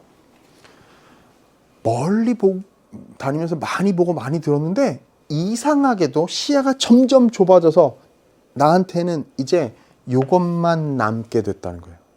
그럼 이게 그만큼 가장 근본적이고 가장 근원적이고 가장 절대적인 것으로 여겨졌다는 얘기겠죠. 내게는 다시 이것이 세상의 전부가 되었다. 아까 앞에서 뭐라 그랬어? 처음에 세상의 전부라고 믿었던 그것. 근데 경험의 폭이 더 넓어져서 많은 걸 보고 들은 다음에도 나중에 더 그게 심해질수록 나중에 최종적으로는 26번 복에서 얘기했던 귀소의식에 따라서 다시 이것이 뭐야? 어머니와 할머니의 실루엣이 세상의 전부가 되었다는 거예요. 됐죠? 묵직한 감동을 주는 시네요. 그럼 이제 문제를 봅시다. 24번 갑니다. 이거 많이 틀렸어. 아까 제가 일부 1, 2번 선지 정도 설명했는데 다시 한번 봅시다. A. 계절감을 주는 이미지. 왜? 여름 얘기가 나오고요. 거기에 밭꽃, 당콩 이런 거 나오잖아요. 그 다음에 시적 공간에, 그래서 이미지와 시적 공간에 황량한 분위기, 무너진 돌담. 그지? 그걸 결부해서 화자의 정서인 안타깝다라는 게 부각된다. 딩동댕. 됐죠? 2번 봅니다. B 부분은요. 도망하고 싶던 너의 아들 가슴 한 구석이 늘 차가웠길래 고양아 돼지굴 같은 등잔불은 밤마다 밤새도록 꺼지고 싶지 않았지. 그럼 봐요. 심정을 사물 그 등잔불에다가 투영한 거 맞죠? 그래가지고 이제 화자의 내면을 드러낸 거라고 할 수 있는데 그건 도망치고 싶었던 마음이지 친밀감을 느끼고자 했던 건 아니기 때문에 답이 2번이야. 쉽게. 근데 이걸 왜 틀리냔 말이에요. 낯선 시라서 이렇게 쉬운 아주 노골적으로 틀린 말을 여기다 집어넣어줬는데 진짜 거의 정반대의 의미 영역에 있는 말을 집어넣어줬는데 맥락에 어긋나게. 근데 이걸 못 골라내면 안 되죠. C 부분 봅니다. 돌아오라 나의 아들아 하는 고양이 속삭이는 것 같은 부분. 고양이 화자에게 건넨 말을 인용하는 방식을 사용한 거 맞죠? 그래서 그리움을 환기하는 시적 공간의 모습을 제시하고 있다. 그 시적 공간이라는 게 이제 화자가 타향에서 들리는 고향의 그리운 말소리 같은 거니까. 그 다음에 D. 나는 그리워서 모두 그리워 먼 길을 돌아왔다만 버들방처에 가고 싶지 않고 물방울도 보고 싶지 않고 고향아 가슴에 가로놓은 가시덤불 돌아온 마음에 싸늘한 바람입니다. 화자 내면을 자연물에 비유했어요. 가슴에 가로놓은 가시덤불 그리고 싸늘한 바람이 불어. 그러니까 시적 공간에 대한 기대감이 사라져버렸어. 시적 공간 즉 고향에 대한 기대감이 사라져버렸죠. 그리워하던 고향인데 와보니까 다시 또 떠나고 싶은 마음만 들게 하는 그런 고향이란 말이에요. 자, 2 갑니다. 이 며칠 미칠 듯이 살아온 내게 다시 너의 품을 떠나려는 내 귀에 한마디 아까운 말도 속삭이지 말아다오. 내겐 한 걸음 앞이 보이지 않는 슬픔이 물결친다. 화자가 고향의 말을 건네는 방식, 즉 고향한테 이번엔 화자가 고향아 그러지 말아다오 이런 방식을 활용해서 시적 공간에 미련을 두지 않으려는 화자의 태도. 나한테 무슨 말 속삭이지 말아다오. 나 이제 떠나려다. 내 앞에는 한 걸음 앞이 보이지 않는 슬픔이 물결치는 내 마음이 이렇단다. 나 이제 다시 떠난다. 이런 얘기니까 이거 맞는 얘기죠. 따라서 답을 2번으로 고르는 건 아주 쉽고 명쾌한 문제 해결이 되었어야 한단 말이야. 근데 꽤 많은 여러분들이 틀렸죠. 자, 25번 갑니다. 나에 대한 이해로 가장 적절한 것은 뭔데요? 자, 신경림의 시요. 칠흑 같은 어둠과 휘황한 불빛의 대비를 통해. 이 둘은 대비라고 보려면 대비로 볼 수 있겠지. 이건 어두운 거고 이건 밝은 거니까. 대비를 통해 화자의 내면과 외부 세계 사이에 조성되는 긴장감을 드러냈다고요? 그러면 칠흑 같은 어둠은 화자의 내면 세계입니까? 이건 외면 세계인가요? 아니죠, 그죠? 땡. 가장 적절한 거 하나 고르래서 험상궂은 금점꾼들에서 생떼를 쓰는 아내들로 묘사의 초점을 이동하여. 이것도 약간 과한 표현이다? 자, 주정하는 금점꾼들과 생떼를 쓰는 그 아내들에 대한 병렬의 진술을 묘사의 초점을 이동했다고까지 얘기하는 것도 이상해. 근데 그 다음에 또 하나, 정겨운 공동체 모습이란 건 말도 안 되죠. 지금 아수라장이 되어 있는 그 시끌시끌한 그 금전판 근처에 무슨 술집 이런 데 광경인데, 그죠? 자, 멀리 다닐수록을 많이 보고 들을수록과 연결하여 이동 범위의 확대가 인식의 성장을 가로막았음을 드러냈다. 아니요, 인식의 성장이 가로막아진 건 아니지. 이렇게 했는데 결국엔 이상하게도 오히려 경험의 폭이 넓어졌는데 자기의 망막에 맺히는 그림은 오히려 세상의 전부는 더 좁아진 거지. 어머니와 할머니의 실루엣으로. 성장을 가로막았다는 건 아니에요. 램프불 밑에서 자랐다, 칸델라불 밑에서 놀았다, 전등불 밑에서 보냈다 변화를 통해 화자가 경험한 세계가 점점 확정되었으면 이거 맞지? 그죠? 요거는 요때는 어머니 할머니만 보이다가 요때는 금전판 주변의 풍경이 보이다가 이거는 더 많은 휘황찬란한 거리의 풍경과 뭐 이런 걸 봤잖아, 그지? 그러니까 세계가 점점 경험의 세계가 확장되는 것을 드러낸 거 맞잖아요, 그죠? 나는 그것이 세상의 전부라고 믿었다를 내게는 다시 이것이 세상의 전부가 되었다로 변형하여. 자, 나는 그것이 세상의 전부라고 믿었다는 건 요때, 내게는 다시 이것이 세상의 전부가 됐다는 건 저기 어른이 돼가지고 그것을 경험한 다음의 얘기. 그럼 변형된 거 맞아. 그래서 화자가 기억하는 어릴 적 공간의 이미지가 달라졌음을 나타내는 게 아니잖아. 그냥 요때도 그것, 어머니와 할머니의 실루엣, 그리고 여기서 얘기하는 이것도 어렸을 때 기억 속의 그 풍경이지 고향의 공간의 이미지가 달라졌음을 드러내는 건 아니란 말이야. 따라서 답을 4번으로 고를 수가 있겠다. 됐지? 자, 26번 갑니다. 아까 다시 읽을 필요는 없을 것 같은데 이렇게 얘기했죠? 귀소의식이라는 개념을 준 확장 심화형 보기인 것 같지만 여기가 바로 가는 어떻고 나는 어떻다라는 해제에 해당되는 해제형 보기다. 먼저 읽고 들어갔으니까 다시 읽는 건 생략하겠습니다. 1번 가에서 화자가 고향아 꽃은 피지 못했다라고 한 것은 되돌아온 고향이 화자가 생각했던 고향과 거리가 있는 세계였음을 나타낸다. 그치? 마지막에 고향아 꽃은 피지 못했다. 왜? 여기는 다시 그리워서 돌아왔지만 여기가 역시 뭐라 그랬어? 어디? 자, 귀향을 하게 되지만 고향이 자신이 생각했던 고향과 거리가 있음을 깨닫고 다시 그곳을 떠날 수밖에 없는 심정을 드러낸 거니까 1번 맞는 얘기고요. 나에서 화자가 내 망막에는 어머니와 할머니의 실루엣만 남았다라고 한 것은 화자가 자신의 근원인 모성적 세계를 그리워하게 되었음을 보여준 것이다. 자, 여기에 모성적 세계, 어머니, 할머니 이게 근원적인 모성적 세계고 구심점으로 작용하는 근원 회귀의 공간으로 작용하는 거니까 맞는 얘기죠. 3번 가의 마음의 불꽃은 화자가 고향을 떠나면서 아픔을 느꼈음을. 에이 아니라니까요. 이게 뭐라고? 그 맥락 봐봐요. 자, 드디어 나는 떠나고야 말았다. 곧 얼음 녹아내려도 잔디풀 푸르기 전 마음의 불꽃을 거느리고 멀리로 낯선 곳으로 갔더니라 했잖아요. 그때 마음의 불꽃은 낯선 세계, 고향이 아닌 타향에 대한 먼 다른 더 넓은 세계에 대한 기대감과 열망과 설렘과 동경과 이런 거죠. 나의 새파란 불꽃을 뿜는 불은 화자가 고향을 떠나고자 하는 열망을 품어서. 자, 새파란 불꽃을 뿜는 불이라는 것은 거기에 지익지익 소리로 새파란 불꽃을 뿜는 불, 즉 칸델라 불을 가리키는 표현이지 이렇게까지 의미를 부여하는 건 과한 거예요. 답이 3번입니다. 4번 갑니다. 가에 내 곳곳을 헤매어 살 길 어두울 때는 고향을 벗어난 곳에서 화자가 느꼈던 삶의 힘겨움. 그지? 타향에서 이렇게 또 뭐 살 길 어두울 때 또 그다음 빗돌처럼 서서 뭐 막막할 때 이런 때를 삶의 힘겨움을 언급한 거 맞지? 나의 이곳저곳 떠도는 즐거움은 화자가 바깥생활을 떠돌며 빠져 있었던 재미를 드러내는 것이야. 그치?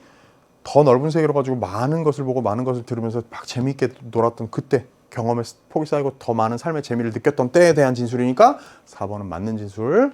5번 가의 너의 부름이 귀에 담겨짐은 고향을 떠나는 화자가 고향의 부름에 이끌렸음을, 즉 향수에 시달린 걸 얘기하는 것이고, 나의 내 시야는 차츰 좁아져는 유랑하던 화자가 구심점의 세계로 회귀하려는 의식을 갖게 되었음. 즉 많은 걸 경험할수록 시야가 점점 오히려 역설적이게도 좁아져가지고 결국에 구심점인 모성적 세계로 회귀하게 된다는 것을 얘기하는 거니까 5번도 맞는 진술이 되겠습니다. 됐죠? 자, 작품도 많았고요. 문제도 많다 보니까 시간이 길어졌어요. 상대적으로 어떻게 배치 순서가 이렇게 되다 보니까 다음 시간 4부에는 소설 2개 지문만 하면 되겠네요. 고생 많았고, 왜 틀렸는지 왜 맞았는지 잘 생각해보고 마지막 연습 게임이 본 수능을 대비하는 진짜 중요한 시험이었음을 다시 한번 복기해보는 그런 3부였기를 바랍니다. 자, 4부에서 고전 소설 보고 현대 소설 보는 것으로 이어나가고 문학을 마무리하기로 하죠. 고생 많았습니다. 안녕.